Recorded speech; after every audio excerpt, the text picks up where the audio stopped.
Hi everyone, welcome back to my channel cam solution for you. कैसे हैं आप सभी स्टूडेंट्स? आज हम पढ़ने वाले हैं क्लास 12 केमिस्ट्री का एक इम्पोर्टेंट टॉपिक अभिक्रिया की कोटि, जिसको ऑर्डर ऑफ रिएक्शन बोलते हैं।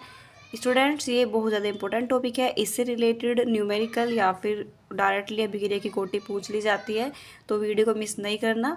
चलिए शुरुआत करते हैं। सबसे पहले देखते हैं अभिक्रिया की कोटि क्या होती है, और उससे पहले डेफिनेशन को पढ़ने से पहले हम कुछ चीज़ें देखते हैं ताकि आपको आसानी से समझ में आए।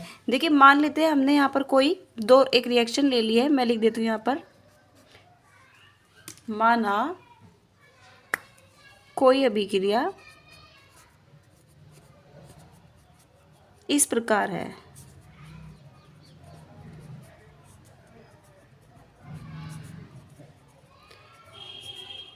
ओके, आप समझते हैं कि कोई रिएक्शन होती है। मान लीजिए मैंने यहाँ पर कोई रिएक्शन ले ली जिसमें मैंने 3 प्रोडक्ट लिए हैं, एक रिएक्टेंट 2 सी, और उसके बाद मैंने यहाँ पर क्या बनाया है, हमारा एक क्या बनता है, उत्पाद बनता है, जिसको आप आर लिख सकते हैं। ओके, मान लीजिए मैंने जो यहाँ पर अभिकारक ए है, मीन्स जो रिएक्टेंट है उसकी वो वैल्यू 3, यहाँ पर 4 और यहाँ पर 2 ले लिया है। ओके, बैलेंस आप कर सकते हैं। तो होगा क्या, यहाँ पर हम द्रव्य अनुपातिक सूत्र के अनुसार लिखेंगे।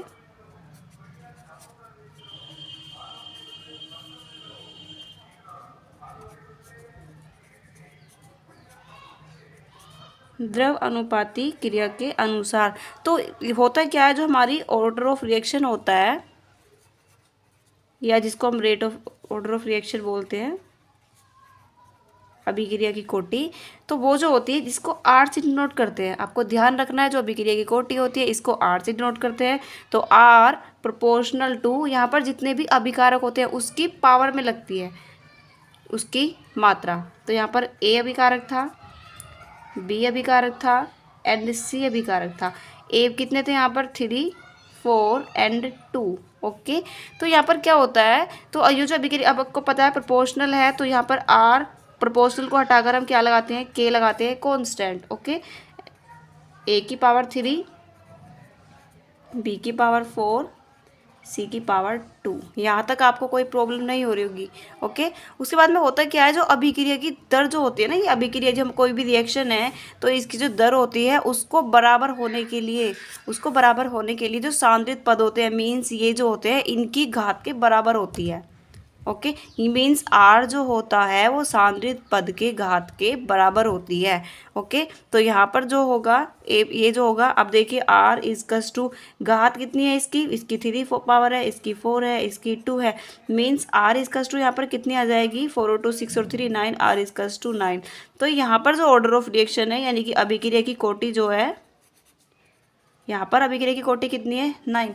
तो सिंपली यही हमारी डेफिनेशन है। अब आप देखिए, आपको समझ में आ जाएगा कि किसी भी अभिक्रिया में अभिकारक की सांद्रता के घात के कुल योग को, देखिए किसी भी अभिक्रिया में ये अभिकारक है, आपको पता है, तो अभिकारक की सांद्रता, अभिकारक की ये सांद्रता हुई, अभिकारक की सांद्रता के घात के योग को, देखिए यहाँ पर घात लगाई हुई है, इनको जोड़ा हुआ है, घात के योग को अभिक्रिया की कोटि कहते हैं। आप इसकी दूसरी डेफिनेशन इस तरह भी लिख सकते हैं कि अभिक्रिया की कोटि उन घात का योग होती है। यहाँ पर देखिए, जो अभिक्रिया की कोटि है वो उन पावर्स का, यहाँ पर ये घात दिखाई हुई है, उन घात का या उन पावर का योग होती है, जिसे अभिक्रिया में प्रेक्षित दर के लिए समीकरण में सांद्रित पदों पर लगाया जाता है।